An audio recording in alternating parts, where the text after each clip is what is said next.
स्वयंसेवक बंधुओं, आज युवा एकत्रीकरण का कार्यक्रम है जिसमें हम आए हैं। आपको तो जानकारी है कि पिछले विजयदशमी 2025 से संघ ने अपनी जो 100 साल की यात्रा है उसके कार्यक्रम करने शुरू किए थे। हम सब लोग तो भिन्न कार्यक्रमों में सम्मिलित होते रहे। हमारे क्षेत्र में पथ संचलन का कार्यक्रम सबसे पहले जो है बदौली में हुआ था जी। हाँ जी, बदौली कार्यक्रम में भी उस समय मेरा जाना हुआ था। तो वहाँ से अपने संघ के 100 वर्ष की जो यात्रा है उसके कार्यक्रम शुरू हुए थे। लगभग हमें 6 महीने गुजर गए हैं और 6 महीने अभी और कार्यक्रम होने हैं। अगला जो अक्टूबर में दशहरा आएगा, विजयदशमी का कार्यक्रम आएगा, उस समय तक संघ के आयोजन, जो संघ का शताब्दी वर्ष मनाया जा रहा है, उसके आयोजन अभी होने हैं। हम में से कोई बताएगा कि कौन कौन से बड़े आयोजन हम लोग इस समय करते रहे हैं? कोई बताएगा हम में से? जैसे बड़े कार्यक्रमों में हिंदू सम्मेलन हुए, आपके खंड का कार्यक्रम हुआ जी हिंदू सम्मेलन का। तो हिंदू सम्मेलन जो है वो पूरे भारत में लगभग 1 लाख हिंदू सम्मेलन हुए, बहुत बड़े कार्यक्रम हुए, पथ संचलन के कार्यक्रम हुए। और सबसे पहला कार्यक्रम जो है गृह संपर्क का कार्यक्रम हुआ। तो गृह संपर्क का जो सबसे पहला कार्यक्रम हुआ था उसमें देश भर के करोड़ों परिवारों से गृह संपर्क का कार्य हुआ। और अभी आगे के आने वाले कार्यक्रम आते रहेंगे। तो ये जो अब ये आज ये आयोजन है युवा एकत्रीकरण का, ये जो हमारी 100 साल की यात्रा है उसकी कड़ी का ही एक आयोजन है। ये हमारा इस खंड पर हो रहा है। इस तरह ये कार्यक्रम भारतवर्ष के सभी खंडों में हो रहा है। मुझे लगता है 6,500 से 7,000 खंड होंगे जहां ये आयोजन आज सब जगह हो रहे होंगे। खंड आपको बड़ा गौरव होगा, बहुत आपको प्रसन्नता होगी कि आप दुनिया के सबसे बड़े स्वयंसेवी संगठन के स्वयंसेवक हैं। ऐसा आपको जानकारी है? है। भारतवर्ष में जैसे 28 राज्य हैं, केंद्र शासित प्रदेश कितने हैं? कितने हैं? 9 केंद्र शासित प्रदेश हैं। और कितने जिले होंगे? कोई 800 जिले होंगे और कोई 7,000 हमारे खंड होंगे, ब्लॉक होंगे। तो कोई ऐसी जगह नहीं है पूरे भारतवर्ष में जहां संघ का संगठन ना हो। पूरे भारत में कहीं भी नहीं है जहां संघ का संगठन ना हो। और केवल भारत में ही नहीं, दुनिया के 40 देशों में संघ के संगठन हैं। अभी कुछ बच्चे हैं या जो बड़े हैं उनके बच्चे देश विदेश जाएंगे तो संघ की शाखा अमेरिका के न्यूयॉर्क में भी लगती है, तो इंग्लैंड के लंदन में भी लगती है, तो ऑस्ट्रेलिया के मेलबोर्न में भी लगती है। आज ही एक आयोजन में एक व्यक्ति मिले तो वो अभी 1.5 महीने 2 महीने ऑस्ट्रेलिया रहकर आए। तो कह रहे थे कि जब मैं वहां गया तो मेरा जो है विभाग कार्यवाह के वहां से मुलाकात हो गई और मुझे पूरा संघ मिल गया वहां। तो हर जगह, केवल भारतवर्ष में नहीं, पूरे विश्व के 40 राष्ट्रों में संघ की शाखाएं लगती हैं। मैं जब पहली बार इस क्षेत्र में आया था तो मेरा संघ से जो परिचय हुआ 87 में, वो मैं पांची आया था तो पांची का जो सरकारी स्कूल के इसके आगे शाखा लग रही थी, तो मैंने आकर उस शाखा में ध्वज प्रणाम किया और वहीं से मेरा परिचय हो गया। तो आप दुनिया के सबसे बड़े स्वयंसेवी संगठन के स्वयंसेवक हैं, ये बहुत बड़े गर्व की बात है। और संघ इतना विशाल संगठन है कि इसके 40 तो अनुषांगिक संगठन हैं।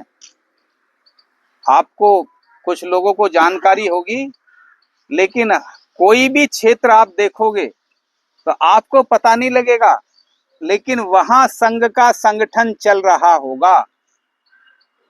शिक्षा के क्षेत्र में संघ का एक संगठन है विद्या भारती। विद्या भारती के भारतवर्ष में 30,000 से ज्यादा स्कूल हैं। कितने? 30,000 से ज्यादा स्कूल हैं विद्या भारती के। और विद्या भारती के विद्यालयों में लगभग 40 लाख बच्चे पढ़ते हैं। किसी भी शहर में, किसी भी कस्बे में आप विद्या भारती का स्कूल होगा। सामान्यतः पता नहीं होता हमें कि भाई ये स्कूल किसका है, लेकिन चाहे आप खरकौधे में चले जाए, चाहे आप हापुड़ में चले जाएं, मेरठ में चले जाएं, और बड़े बड़े स्कूल हैं। शताब्दी नगर में जो संघ के अपने स्कूल हैं, वो इतने बड़े स्कूल हैं कि वहाँ 5-5, 10-10 हजार लोगों के आयोजन हो सकते हैं। आप संघ के बहुत बहुत बड़े संगठन के स्वयंसेवक हैं। भारतीय जनता पार्टी भी संघ का ही एक राजनीतिक संगठन है, ऐसी आपको जानकारी है? वो संघ की ही विचारधारा का संगठन है। जो श्यामा प्रसाद मुखर्जी, जिनका हम बहुत आजकल चर्चा सुन रहे हैं क्योंकि बंगाल में सरकार बनी है, तो श्यामा प्रसाद मुखर्जी बंगाल से थे और 1951 में जनसंघ की स्थापना जो हुई, जो बाद में 1980 में भारतीय जनता पार्टी बनी, तो वो संघ का ही संगठन है। तो संघ के हर क्षेत्र में संगठन है। विद्यार्थियों के क्षेत्र में भी है, वनवासियों के क्षेत्र में भी है, संस्कार भारती भी है, सेवा भारती भी है, धार्मिक और सांस्कृतिक क्षेत्र में विश्व हिंदू परिषद संघ का ही संगठन है।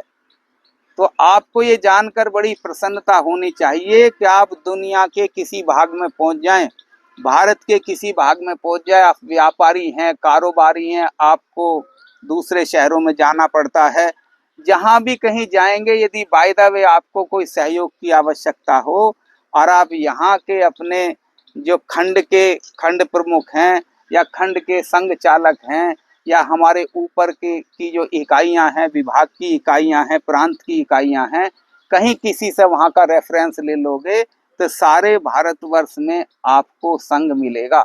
मैं तो नेपाल गया था, वहां भी मुझे संघ इतना बढ़िया मिल गया था कि मुझे कोई कठिनाई नहीं हुई।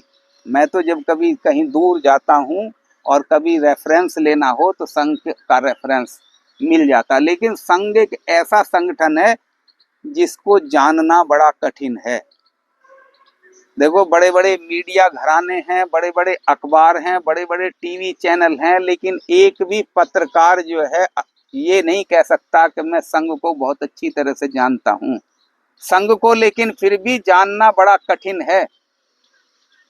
एक गांव में 7 अंधे रहते थे, तो एक बार गांव में हाथी आया, तो उन अंधों ने जो है गांव के जो प्रमुख आदमी थे उनसे कहा कि भाई हम हाथी को देखना चाहते हैं।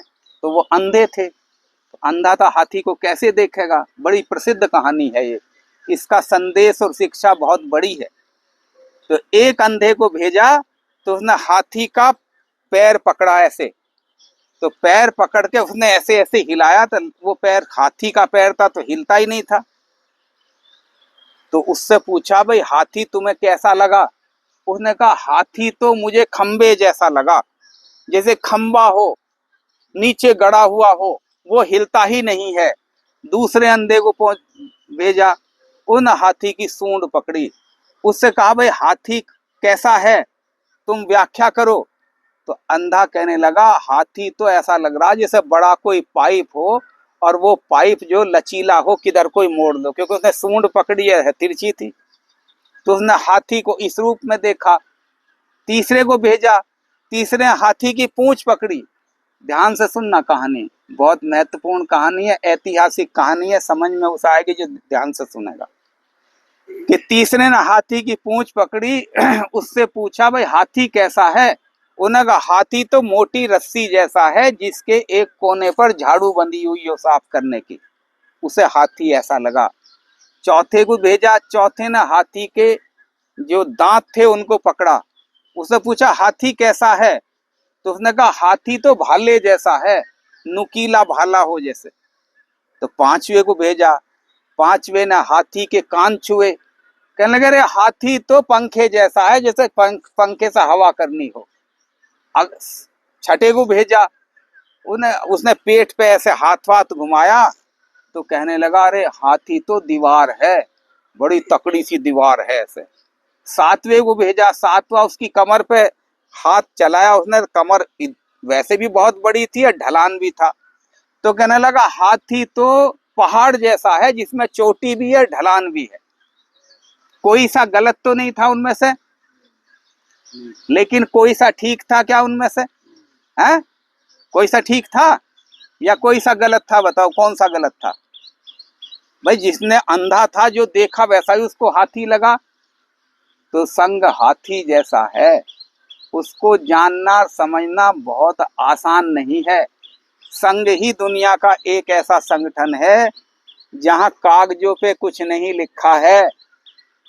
मान लिया हमारे जो है खंड कार्यवाह हैं, हमारे खंड के सह संघ चालक हैं, कहीं लिखा नहीं होगा कि इनको जो है चुनाव हुआ और इनको जो है दायित्व दिया गया। सारे भारतवर्ष में छोटे से लेके बड़े स्तर तक किसी भी जगह कोई चुनाव नहीं होता है। भारत में 3 बार जो है संघ पर प्रतिबंध लगे। सबसे पहला प्रतिबंध जो है महात्मा गांधी जी की जब हत्या हुई 1948 में, तो उसके बाद संघ पर प्रतिबंध लगा। 1975 में इमरजेंसी में उस पर प्रतिबंध लगा, और 92 में जब बाबरी मस्जिद का ढांचा टूटा प्रतिबंध लगा। तो सरकारें सफल ही नहीं हो पाई। क्यों नहीं हो पाई? कि संघ का कहीं रिकॉर्ड ही नहीं मिला। अरे कौन दायित्वपूर्ण है, कौन पदाधिकारी है, कौन सा संगठन है, कहाँ स्वयं सेवक है, किसी का कुछ, सबका रिकॉर्ड तो दिमाग में है केवल। अब जो हमारे खंड कार्यवाह हैं, वो कहीं कोई सूची थोड़ी मेंटेन करते हैं, वो प्रिंटेड सूची थोड़ी कहीं जारी होती है। तो संगठन पर जब 3 बार प्रतिबंध लगे, तो जो प्रशासन थे, जो पुलिस थी, जो सरकारें थी, बड़ी मजबूत सरकारें थी, तो उनको सबसे बड़ी समस्या यही आई कि संगठन का वहां कहीं आधार ही नहीं मिला।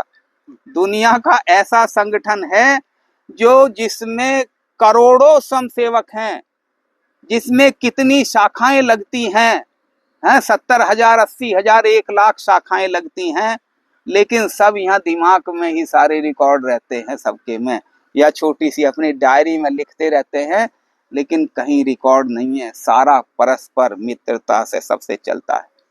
लेकिन उसके बाद भी आप लोगों को ये सवाल दिमाग में आता होगा कि भाई संगठन 100 वर्षों से चल रहा है। कब संगठन की शुरुआत हुई बताओ कोई? 1925 में है। कहाँ से हुई? वेरी गुड, बहुत अच्छे। कहाँ से हुई है? हाँ, महाराष्ट्र के नागपुर से हुई। कितने स्वयंसेवक थे? कितने थे? 5-7।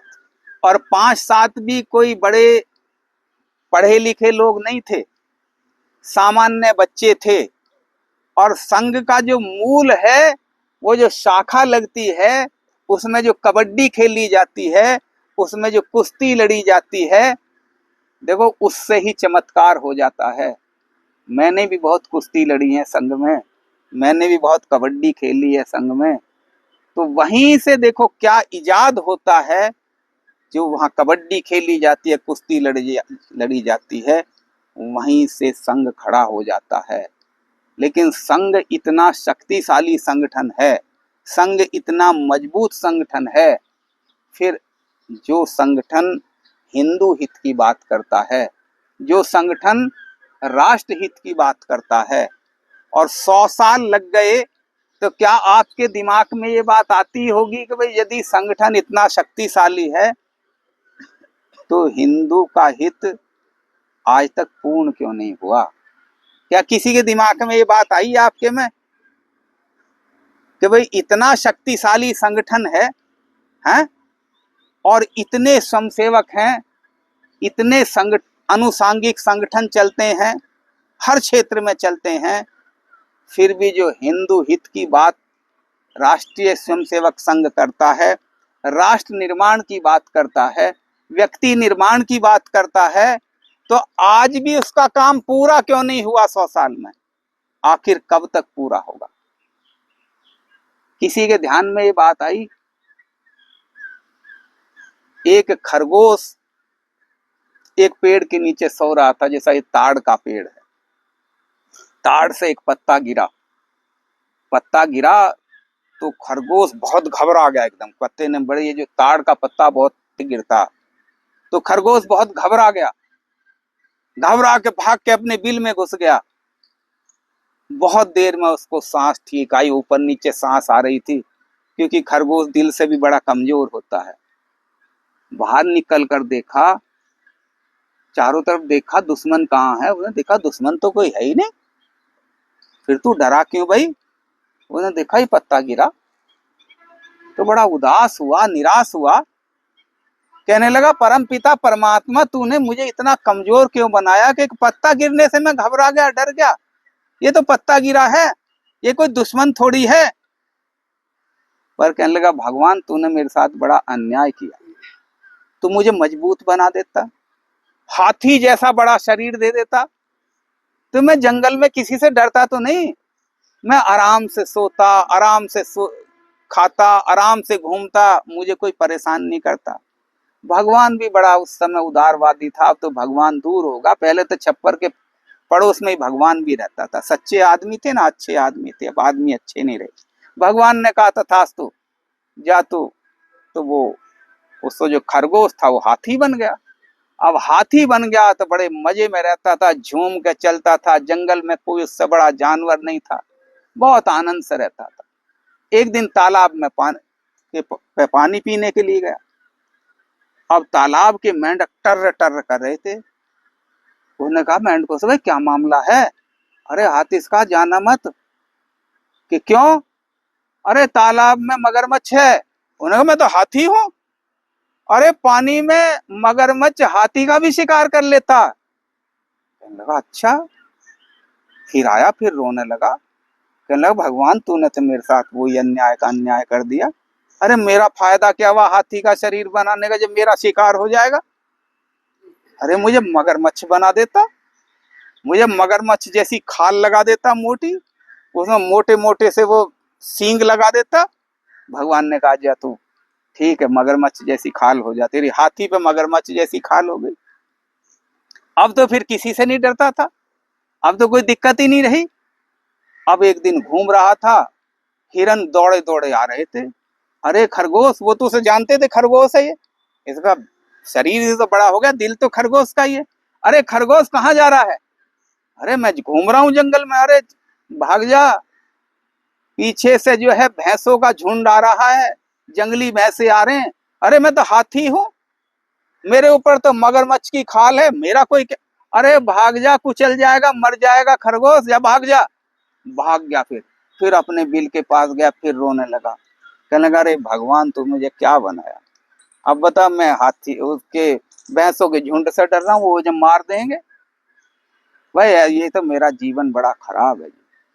भगवान कहने लगा अरे तू यदि अलग अलग रूप मांगने के बजाय मजबूत सा दिल मांग लेता तो तू खरगोश होके भी न डरता। तो मजबूत सा दिल नहीं पैदा हुआ, नहीं तो कितने परसेंट संख्या जो है एक समुदाय की है, और फिर भी हम कमजोर रह गए। और सबसे बड़ा खेल जो है, जो हमारे यहाँ समता नहीं हुई, छोटे बड़े का जो यहाँ पर व्यवस्था पैदा हुई, जो संग करता है कि जातिवाद ना हो, सबसे बड़ा खेल भारत में इस व्यवस्था की वजह से हुआ, जो समाज कमजोर हो गया। एक जंगल में एक चिड़िया रहती थी। उस चिड़िया के 2 बच्चे थे। छोटे से पेड़ पर चिड़िया आराम से अपना परिवार चला रही थी, खुशी से रह रही थी। वहीं एक मदमस्त हाथी था। हाथी बड़ा बलशाली था, बड़ा ताकतवर था। वो जंगल के पेड़ों को उखाड़ता रहता था, फेंकता रहता था, जानवरों को मारता रहता था, पत्थर उठा के फेंक देता था। ये ना जीवन उपयोगी बातें हैं। ये देखो, जीवन को ठीक से कैसे जीना है, हम किस लिए आए हैं, हमें कहाँ जाना है, हमारा क्या तात्पर्य है, ऐसे सवाल भी मानव के दिमाग में आने चाहिए। क्योंकि प्रकृति में जो है 84 लाख योनियां तो सनातन धर्म ने बताई हैं, और विज्ञान तो 1 ट्रिलियन स्पीसीज मानता है। और 1 ट्रिलियन में मानव ही केवल ऐसा है जिसको भगवान ने मस्तिष्क दिया है। पेड़ नहीं सोच सकता अपने बारे में, जानवर नहीं सोच सकता अपने बारे में, इंसान ही ऐसा पैदा किया है जो हर समस्या पर सोच सकता है। तो जब गंभीर बातें हों तो उनको सुनना चाहिए। अच्छा वक्ता वो होता है जो अच्छा श्रोता होता है, क्योंकि अच्छे श्रोता के पास बातों का संग्रह होता है, बातों का ज्ञान होता है। बातें कहीं हवा में नहीं आती, अच्छे लोगों के साथ बैठ के सुनने में आती हैं। तो चिड़िया उस जंगल में रहती थी, हाथी मदमस्त था। एक दिन उस हाथी ने उसी पेड़ को उखाड़ दिया जिसपे चिड़िया का घोंसला था, और उसको पैरों से रौंद दिया, और चिड़िया के दोनों बच्चे छोटे छोटे मर गए। बच्चे चू चू करते थे, चिड़िया चुग्गा लाती थी, बड़ी खुश होती थी। तो चिड़िया रो रही थी, विलाप कर रही थी। तो मधुमक्खी आई, उसने कहा बहन क्या हुआ? कि भाई ऐसा ऐसा हो गया। उन्होंने कहा तुम हाथी से बदला लो। उन्होंने कहा मैं क्या बदला लूंगी, मैं चिड़िया इतनी सी, ये इतना बड़ा हाथी, मैं जिस पेड़ पे छोटा सा घोंसला बनाती तो इसे उखाड़ कर फेंक दे, पत्थरों को बड़े बड़ों को उठा कर मार फेंकता है, जानवरों को मार देता, मैं इसके सामने क्या करूंगी? नहीं, बदला लो। यदि तुमने बदला, तुम्हारे बच्चे मरे हैं, तुम बदला लो। यदि तुमने अब बदला लेने की तुम में भावना हुई, तुम में जो है ऐसी योजना तुमने बनाई, तो बदला ले लोगे। उन्होंने कहा भाई कैसे लेंगे? तो मधुमक्खी कहने लगी मेरा एक दोस्त है मेंढक, मेंढक के पास चलते हैं और उससे बात पूछते हैं। मेंढक के पास गए तो तीनों ने योजना बनाई। तो मधुमक्खी कहने लगी कि मैं हाथी के कान में घुस जाऊंगी, और कान में घुस के मैं उसको डंक मारूंगी। तो मधुमक्खी तो जहर छोड़ती है, तो मैं मारूंगी तो हाथी विचलित हो जाएगा। मैं उसकी सूंड में घुस जाऊंगी, और जब वो विचलित होगा तो चिड़िया से कहा तुम उसकी आंख फोड़ देना। चिड़िया के मन में तो प्रतिशोध था, बदले की भावना थी। तो मधुमक्खी उसके कान में घुस गई, सूंड में घुस गई, और चिड़िया ने उसकी आंख फोड़ दी। आंख फोड़ दी तो हाथी अंधा हो गया और चारों तरफ को उत्पात मचाने लगा। तो उस मेंढक ने कहा मैं टर्र टर्र करूंगा, तो हाथी ये सोचेगा कि कहीं पानी है, मेंढक बोल रहा है। लेकिन मेंढक जो है पहाड़ पर चढ़ गया जहां रास्ता दुर्गम था। तो जब हाथी चारों तरफ बहुत हताशा में घूमने, चारों तरफ को कभी इधर टकरा जाए कभी उधर टकरा जाए, तो मेंढक ने टर्र टर्र की, टर्र टर्र मेंढक ने की। तो हाथी पहाड़ पे मेंढक की आवाज की तरफ को चलना शुरू हुआ, और हाथी जो है पहाड़ से गिर गया और मर गया। चिड़िया ने बदला ले लिया, क्योंकि चिड़िया के साथ कौन था? मधुमक्खी थी। चिड़िया के साथ कौन था? मेंढक था। और जो वो उसके साथ नहीं होते तो चिड़िया तो बहुत छोटी थी, वो बदला नहीं ले सकती। देश जब परतंत्र हुआ तो ऐसे ही परतंत्र हुआ कि एक ने दूसरे का साथ नहीं दिया। यही भारतवर्ष की सबसे बड़ी कमी है। नहीं तो भारतवर्ष एक ऐसा दुनिया में ऐसा देश है अकेला जिसमें 65% आबादी 35 वर्ष से कम लोगों की है। सबसे युवा देश कौन सा है दुनिया में? है भारत सबसे युवा देश है दुनिया का। 65% आबादी भारत में युवाओं की है। जैसे सबसे यंगेस्ट माउंटेन दुनिया का कौन सा है? माउंट एवरेस्ट है, सबसे यंगेस्ट है। हैं? ऐसे ही सबसे यंगेस्ट नेशन कौन सा है? भारत है। भारत में युवा है और युवा में शक्ति होती है।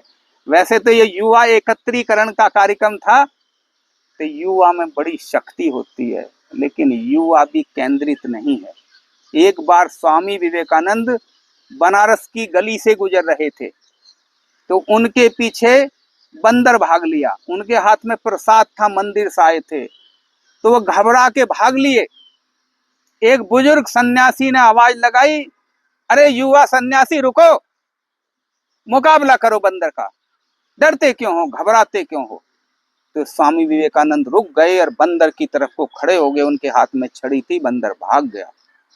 तो स्वामी विवेकानंद ने अपनी आत्मकथा में लिखा कि इस कहानी का मेरे जीवन पर बड़ा असर पड़ा कि भी समस्या से डरो मत, समस्या का मुकाबला करो। समस्या से यदि डरोगे तो समस्या तुम्हारे सिर पर चढ़ जाएगी, और समस्या का यदि मुकाबला करोगे तो समस्या छोटी हो जाएगी। लेकिन युवा भ्रमित है। हम तो विद्यालय चलाते हैं, लेकिन आप देखो आज पंजाब में सबसे बड़ी स्थिति आ रही है ड्रग की। युवा एडिक्टेड हो रहा है। आप देखो तमिलनाडु भारत का सबसे ज्यादा प्रगति करने वाला राज्य है। भारत के एक्सपोर्ट का 35% एक्सपोर्ट अकेला तमिलनाडु करता है, लेकिन ड्रग का एडिक्शन हो रहा है। जब चीन पर अंग्रेजों ने राज किया था, तो चीन को अफीम खाना सिखाया था। पहले चीन पर अंग्रेज कब्जा नहीं कर पा रहे थे, तो अफीम युद्ध हुआ था, तो नशे का शिकार बनाया। आज नशे की स्थिति कैसी है? मैं तो विद्यालय में देखता हूँ कि एक भी मजदूर ऐसा नहीं है जो नशा ना करता हो। जवानी जो है बह रही है, बाकी का काम जो है सोशल मीडिया कर रहा है। एडिक्शन ऐसा हो रहा है कि देखो आज संख्या ज़्यादा होनी चाहिए थी युवा एकत्रीकरण की, लेकिन लोग मोबाइल देख रहे होंगे।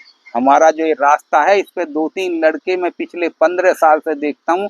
अब शाम को आप जाओगे तो यहाँ खड़े हुए मिलेंगे, और यहाँ रात को 9 बजे तक वो पता नहीं मोबाइल में क्या करते हैं। कुछ जो है इधर पीछे वो भांग मलते हैं और भांग खाते हैं। तो जवानी जो है वो कमज़ोर हो रही है। आप सोशल मीडिया पर आप तो समझते होंगे पोर्नोग्राफी का इतना असर है कि सब एडिक्शन हो रहा है। जवानी कमजोर हो रही है। नहीं तो हाथी घोड़े नहीं कुचले जाते, चींटी कुचली जाती है। हमेशा कमजोर को सताया जाता है। संघ की शाखाओं में इसलिए लाठी चलानी सिखाई जाती है, इसलिए कबड्डी खेलनी सिखाई जाती है, इसलिए जो कुश्ती लड़नी सिखाई जाती है कि पहले शरीर में बल हो, शरीर में ताकत हो, शरीर मजबूत होता है तो मानव सब कुछ करता है। तो संघ जो है आपको बहुत अच्छे संस्कार सिखाता है, व्यक्ति निर्माण कराता है, और व्यक्ति निर्माण से ही राष्ट्र निर्माण होता है। तो मुझे बड़ी हार्दिक प्रसन्नता है कि मुझको जो है आपने कुछ बोलने का अवसर दिया। धन्यवाद।